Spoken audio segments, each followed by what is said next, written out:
계속해서 몇 번 제가 말씀을 드렸던 것 같은데 여러분, 성경은 우리를 이해시키거나 설득시키는 책이 아닙니다. 왜냐하면 성경의 많은 내용들은 우리의 이해를 뛰어넘는 내용이기 때문에 그래요.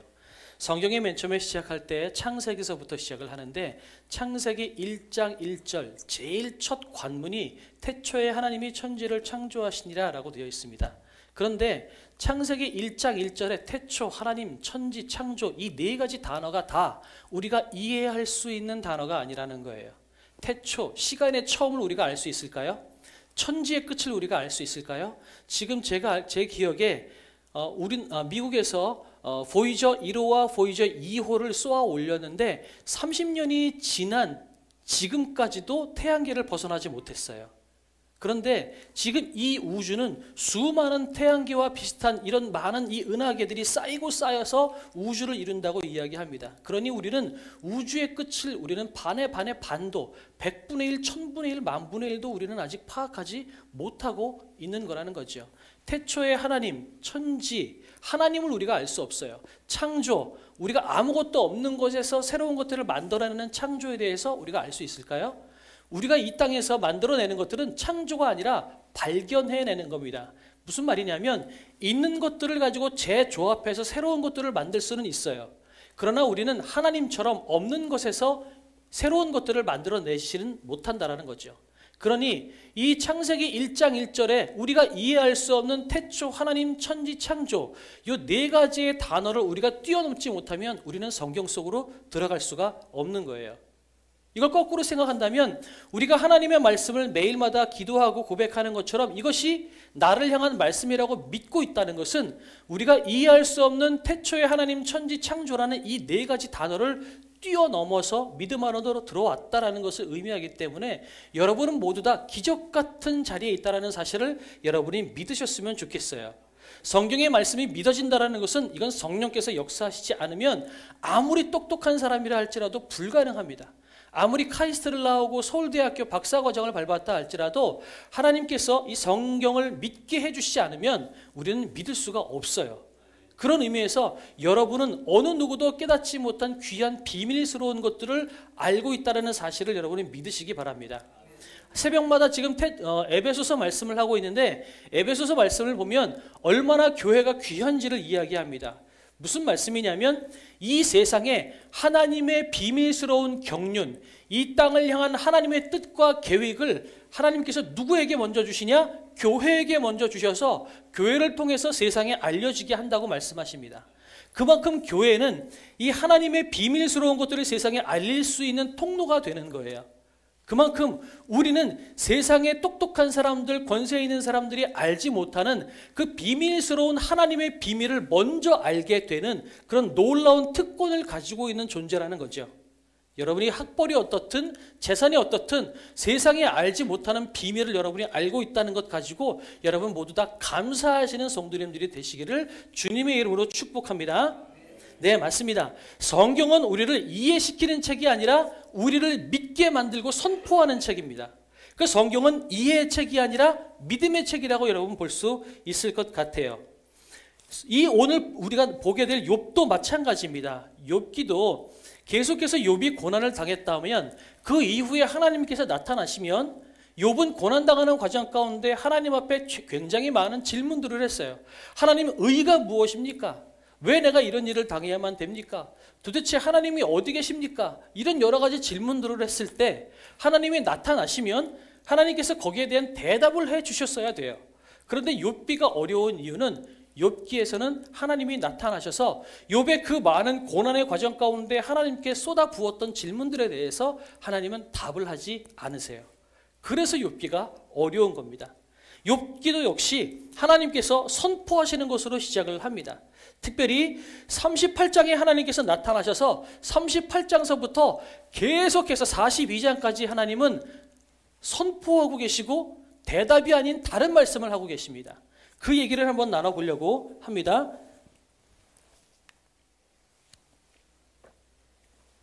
몇 가지만 제가 많은 말씀 중에서 몇 가지만 추려서 한번 해보겠습니다. 38장 3절 대장부처럼 허리를 묶고 내가 네게 묻는 걸 대답해봐라. 오히려 하나님이 대답하셔야 되는데 욥에게 질문을 하고 계세요.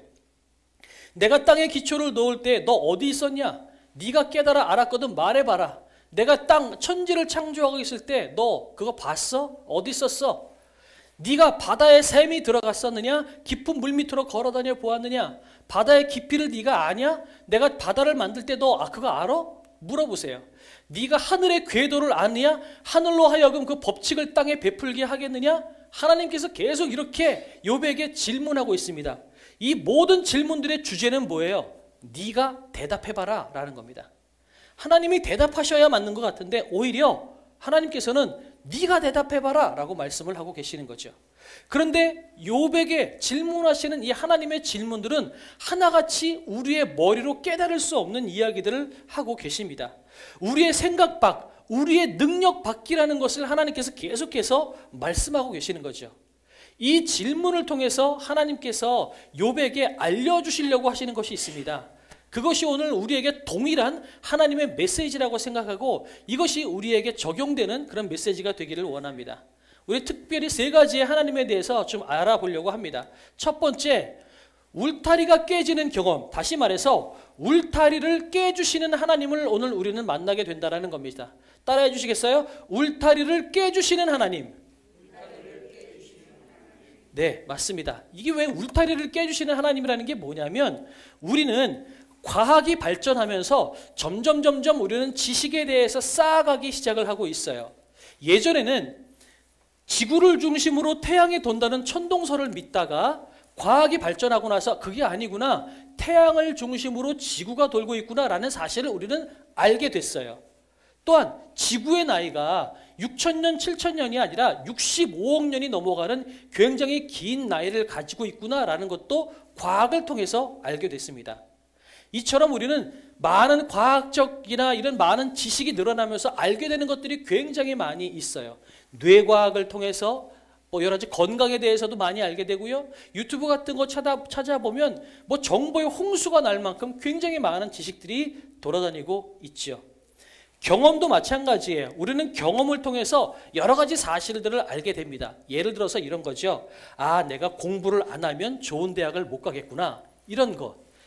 내가 학교 갔다 와서 책상 앞에 앉지 않으면 우리 엄마한테 쳐맞겠구나. 이런 것. 이런 것들은 경험을 통해서 깨닫게 되는 지식인 거예요. 그런데 이런 과학적 지식, 또 세상을 살아가는 지식, 또한 살면서 깨달아지는 경험들, 이런 많은 경험들이 신앙의 영역에도 적용이 됩니다. 처음에는 우리가 하나님을 알지 못하지만 점점 신앙생활을 하면서 우리는 하나님에 대해서 알아가기 시작을 합니다. 예를 들어서 기도하는 사람에게 하나님이 복을 주시는구나.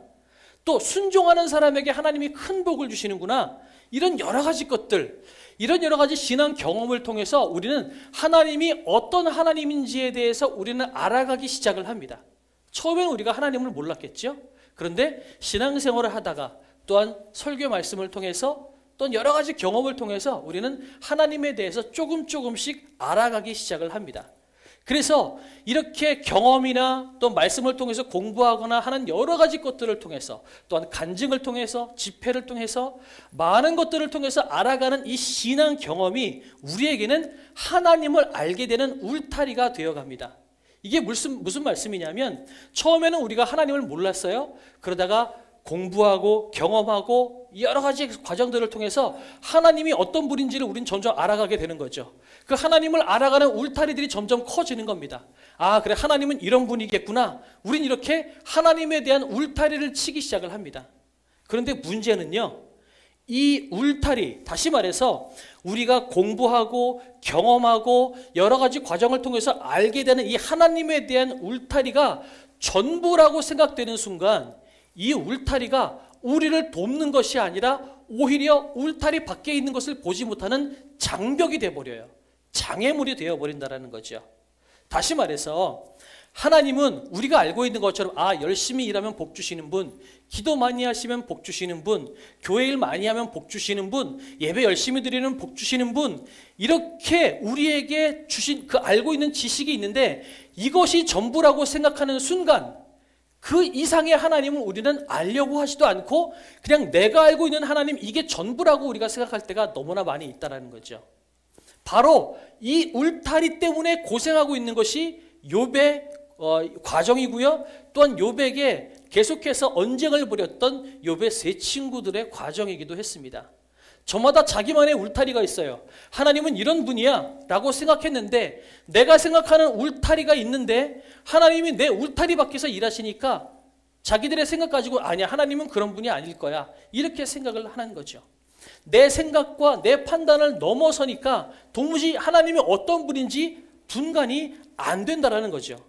그런데 문제는 이런 경험을 통해서 내가 알고 있는 울타리가 이게 전부가 아니구나, 하나님이라는 분은 내가 아는 것보다 더 크신 분이구나 라는 과정을 어떨 때 깨닫게 되느냐, 내 울타리 밖에서 일하시는 하나님을 보게 될 때 우리는 내가 가지고 있는 울타리가 다가 아니구나 라는 것을 깨닫게 된다는 겁니다.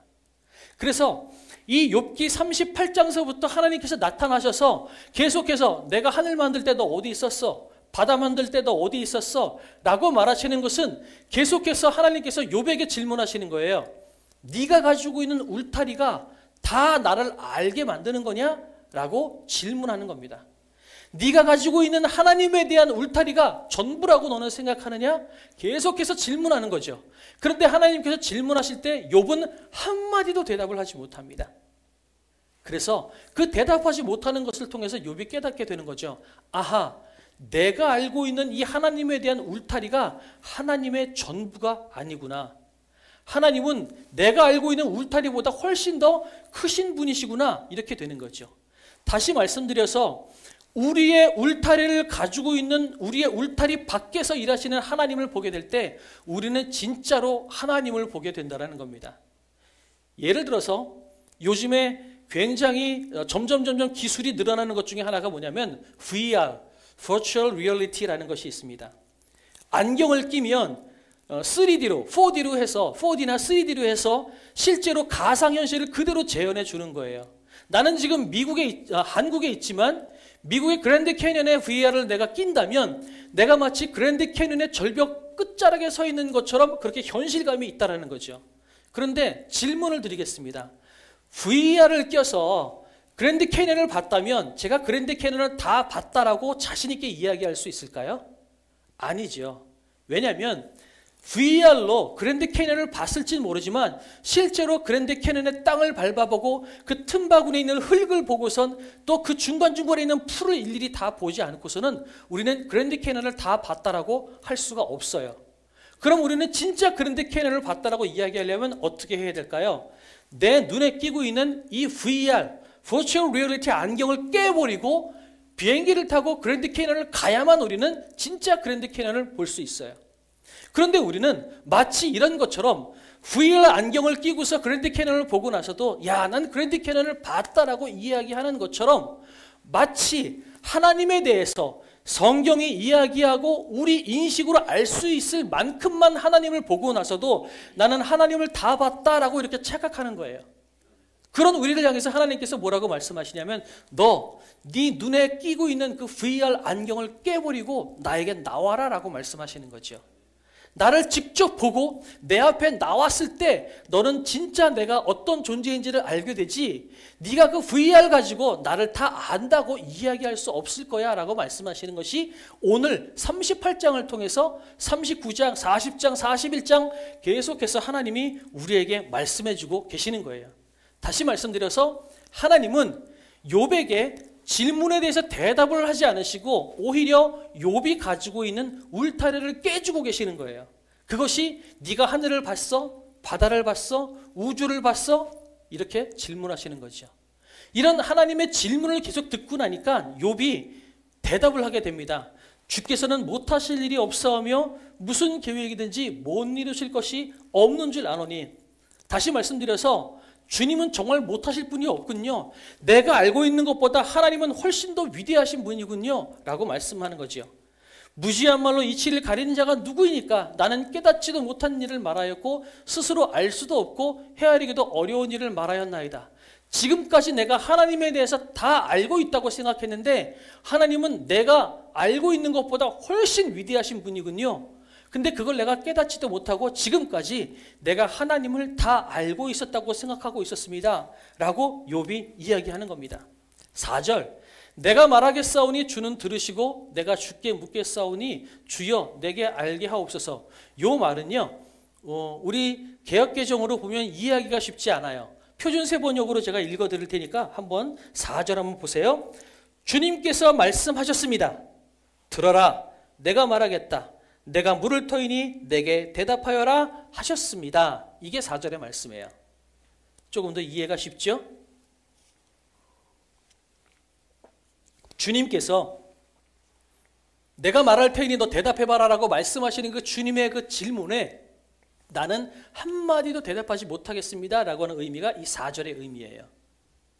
자, 이 과정을 통해서 욥은 뭐를 이야기하나요? 내가 주께 대하여 귀로 듣기만 하였사오니 이제는 눈으로 주를 배웁니다. 내가 그동안 쌓아왔던 경험, 설교를 통해서 알았던 하나님, 성경을 통해서 알았던 하나님, 그동안 내가 신앙생활을 하면서 경험해왔던 하나님이라고 하는 이 울타리가 하나님의 전부가 아니라는 것을 비로소 내가 알게 됐습니다 라고 하는 의미입니다. 결론적으로 하나님은 그 어떤 것보다 크신 분이십니다. 그 어떤 것도 하나님의 위대하신 뜻을 다 담지 못합니다. 그러나 이 모든 것들이 다 하나님의 손안에 있고 하나님의 계획과 하나님의 섭리 가운데 있음을 내가 믿습니다 라고 하는 의미가 이 5절 안에 다 들어가 있는 거예요. 하나님의 울타리 안에 있는 내 삶도 하나님의 계획 안에서 움직여지고 있습니다. 하나님은 못하시는 것이 없고 주님이시기에 내 인생을 움직이시고 계심을 믿습니다. 어떤 상황 가운데도 내가 하나님을 다 깨닫지 못하고 이해하지 못하고 내가 가진 울타리 가지고는 하나님을 온전히 다 그려내지 못하지만, 그러나 하나님은 선하신 분이시고 천지를 창조하셨을 그때서부터 온 우주를 움직이고 계신 하나님은 지금도 온 우주를 움직이고 계시고 나를 또한 움직이고 계십니다 라고 하는 모든 믿음의 고백이 저 5절 안에 다 담겨져 있다는 것입니다. 우리가 그분을 다 형언할 수 없고 그분의 일하심을 다 알 수 없기에 우리는 그분의 선하심을 붙잡고 나가겠습니다 라고 하는 결단이 또한 이 안에 들어가 있다는 거죠. 그래서 야고보서 5장 11절에 보면 이런 말씀이 있어요. 보라, 인내하는 자를 우리가 복되다 하나니 너희가 욥의 인내를 들었고 주께서 주신 결말을 보았거니와 주는 가장 자비하시고 긍휼히 여기시는 이시니라. 욥이 주님께서 주신 결말을 봤대요. 지금 우리가 고백했던 것처럼 귀로만 들었던 하나님을 눈으로 배웁니다라고 하는 그 결말이 뭐냐? 주는 가장 자비하시고 긍휼히 여기시는 이십니다 라고 하는 이 하나님의 성품에 대해서 다시 한번 절절히 깨달았다라는 것이 욥이 깨닫게 된 결말이라고 야고보 사도가 이야기하고 있는 겁니다. 그럼 우리가 어떻게 해야 될까요? 지난 2주 동안 이야기했던 것처럼 여러분 끝까지 버텨내는 겁니다. 우리가 이해를 다 알 수 없어요. 하나님의 뜻을 다 알 수 없어요. 지금 왜 우리 상황 가운데 이런 일이 벌어지는지 우리는 다 알 수 없어요. 그러나 우리는 믿는 것 하나가 있어요. 뭐냐면 하나님은 선하세요. 천지를 만드셨던 그 순간 태초서부터 하나님은 지금까지도 전혀 변함없이 우리를 선하게 이끌고 계시고 우리를 사랑하시는 분이시라는 것, 이거 하나만큼은 우리가 붙잡을 수 있는 것, 이것이 욥이 고백하고 있는 거라는 겁니다. 견디는 과정, 버티는 과정이 힘들죠. 욥도 우리가 아는 것처럼 때로는 하나님 앞에 손가락질도 하고요, 삿대질도 하고 하나님 앞에 분노를 내뿜기도 했어요. 하지만 성경은 뭐라고 이야기하고 있냐면 버텼다, 욥이 인내했다라고 증언하고 있습니다. 지금 우리가 아무리 이렇게 설교를 잘 들었다 할지라도 여러분의 인생 가운데 또 환란이 오고 풍파가 닥치면 우리는 또 똑같은 경험 가운데 들어가요. 뭐죠? 하나님 도대체 나한테 왜 이러십니까? 나는 하나님이 믿어지지 않습니다. 그러면 우리는 뭐 하게 될까요? 하나님을 떠나거나 아니면 하나님께 원망하건 눈물을 흘리건 발버둥치고 버텨내는 겁니다. 성경이 권면하는 것은 하나님을 떠나지 마시고 아무리 이해가 되지 않는 상황이 온다 할지라도 하나님 앞에 눈물을 흘리든 기도를 하든 발버둥을 치건 욕을 하건 분노하건 하나님 앞에 버텨내라고 성경이 지금 이야기하고 있는 겁니다. 그렇게 하나님 앞에 버텨낼 때 하나님께서 욥의 인내를 들었고 주께서 주신 결말을 욥이 보았던 것처럼 우리의 인생 가운데에도 하나님께서 반드시 결말을 보여주실 것이라는 그 믿음을 가지고 버텨내라고 이야기하고 있는 겁니다. 반드시 여러분의 인생 가운데 하나님께서 결말을 보여주시리라 믿습니다. 바라고 원하는 것은 여러분 모두가 결말을 보는 인생들이 되시기를 원합니다. 중간에 포기하고 낙담하고 뒤돌아서는 인생이 아니라 결말을 보는 인생이 되기를 원합니다. 성경이 말하는 결말은 주님이 얼마나 자비하시고 긍휼한 분이신지를 내가 절절하게 깨닫게 된다는 거죠. 자, 두 번째, 사단은 우리를 이길 수가 없어요. 다시 말해서 사단이 이길 수 없는 전능하신 하나님이라는 겁니다.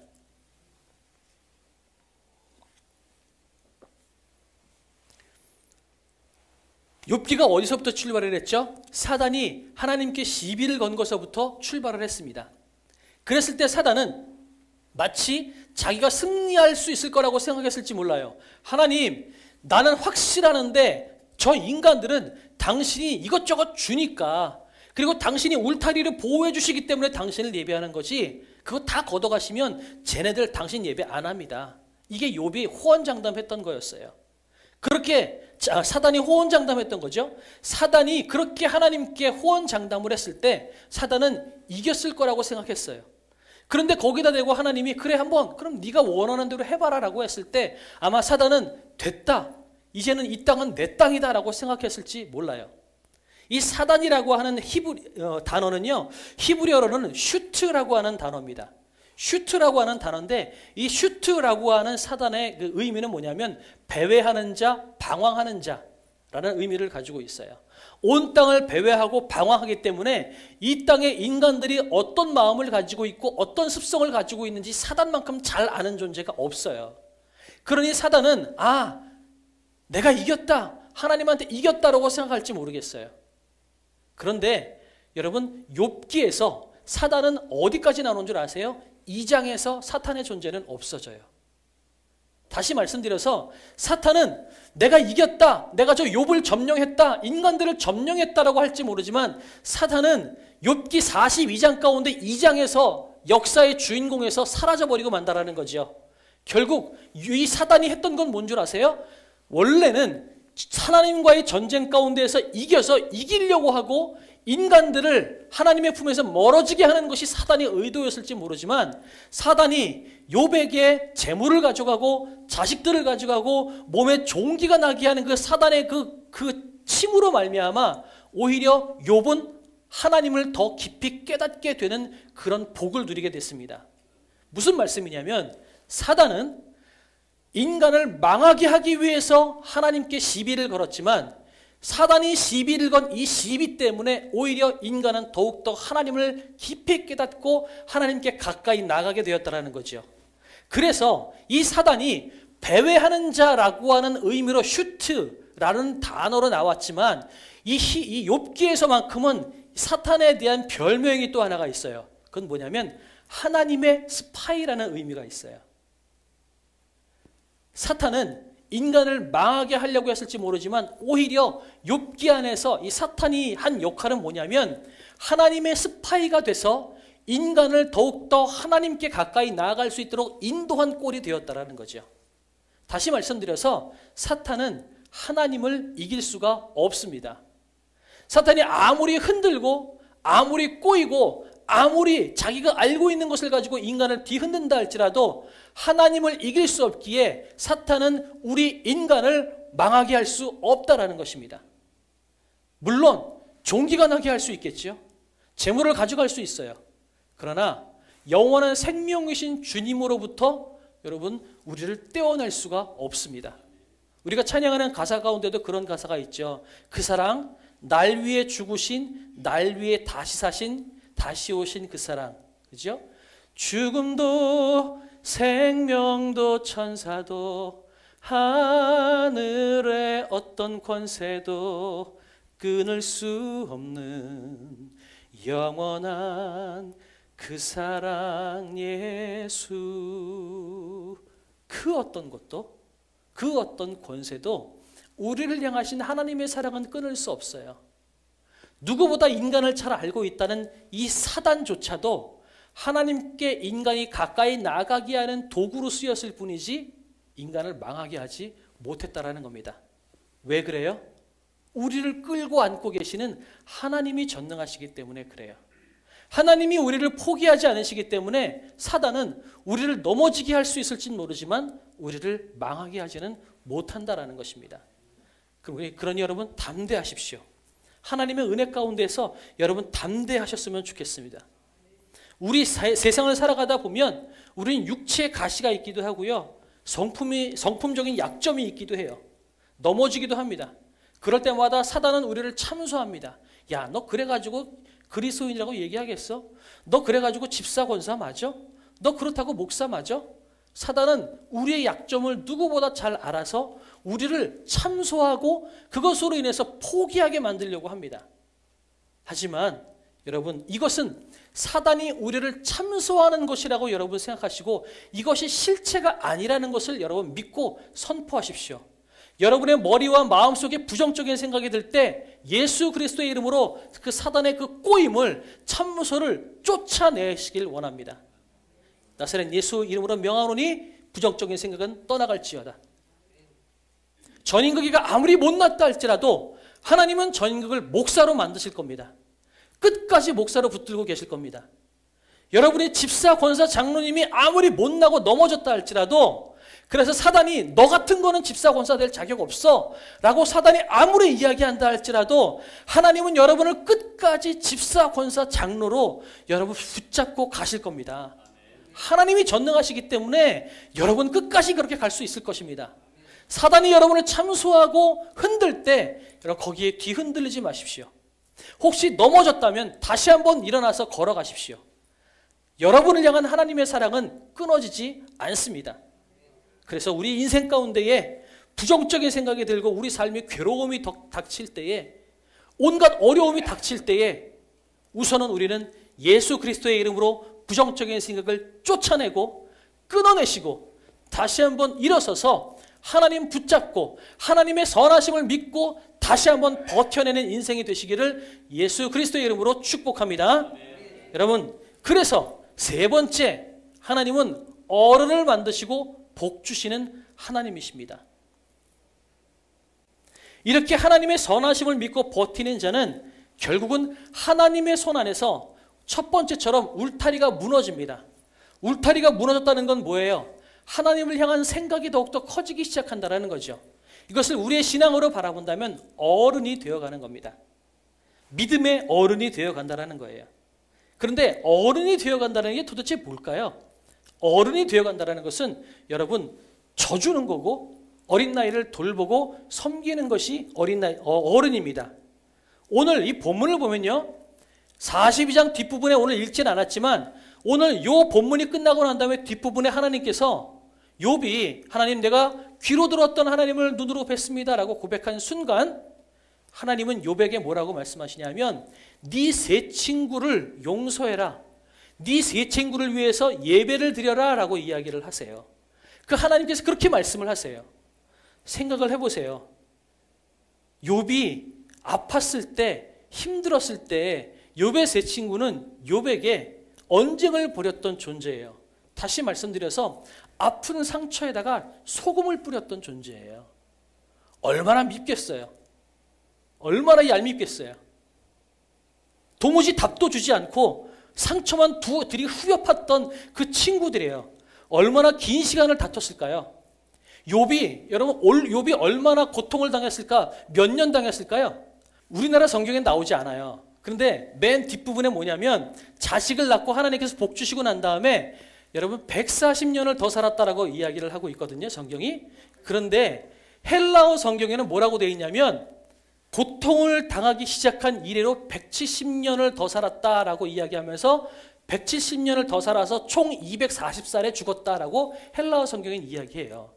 우리나라 성경이 하나님께서 복 주신 다음에 140살을 살았다고 이야기했는데 헬라어 성경은 고난당하기 시작하면서 170년을 살았대요. 그러면 170 빼기 140 몇 년 남아요? 30년 남죠? 욥이 30년 고난당한 거예요. 어마어마하게 긴 시간을 고난당했어요. 여러분 30년 동안 자식 다 잃고 재산 다 잃고요. 하루하루 먹기 힘들어서 자기 아내는 집 밖에 나가서 이것이 허드렛 일을 하고 살고 있는데 자기는 몸에 종기가 나서 기왓장으로 몸을 벅벅 긁으면서 30년을 버틴 그게 욥의 고난이에요. 근데 그 시간 동안 욥의 친구들이 뭐 했다고요? 상처에 소금 뿌렸다라는 거예요. 그런데 하나님이 뭐라고 말씀하세요?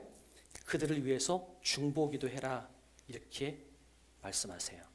그런데 욥이 하나님의 말씀에 순종해서 그 세 친구를 위해서 중보기도 하고 제사를 드리고 난 다음에 하나님께서 욥에게 갑절의 역사를 주신 거예요.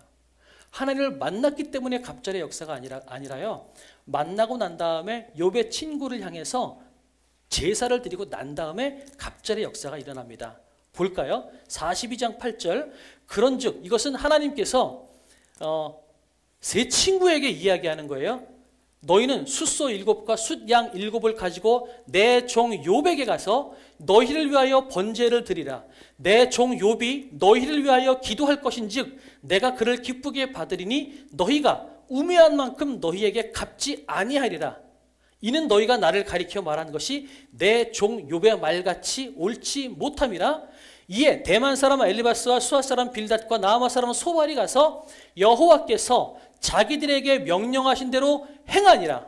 여호와께서 욥을 기쁘게 받으셨더라.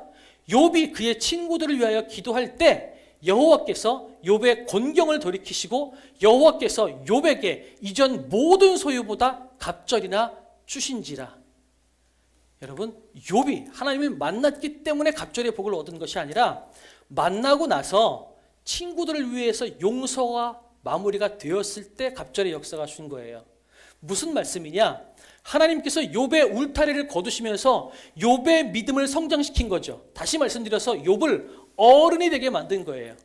어른이 되게 만들었다면 너 이제는 용서해라. 섬겨라. 너를 괴롭게 한 친구들을 용서해라 라고 말씀하셨고 그 말씀에 순종해서 섬기고 용서했을 때 하나님께서 복을 주셨다는 거죠. 이것을 쉽게 표현하면 어른이 되고 난 다음에 복을 주셨다는 거예요. 우리가 부모님으로 살면 우리가 아무리 힘들어도 자식들에게 밥 차려주려고 하죠. 내가 아무리 피곤해도 자식들이 원하면 그걸 해주려고 합니다. 그죠? 하루 종일 일하고 와가지고 이틀, 3일 동안 밤을 새웠다 할지라도 갓난 아기가 배고프다고 울면 새벽 2시, 3시에 일어나서 그 갓난 아기에게 젖을 주는 게 부모의 몫이죠. 어른은 그렇게 하는 겁니다. 지금 욥은 복을 받기 전에 이미 30년간의 고난이 지금 마음 가운데 쌓여 있는 상황이에요.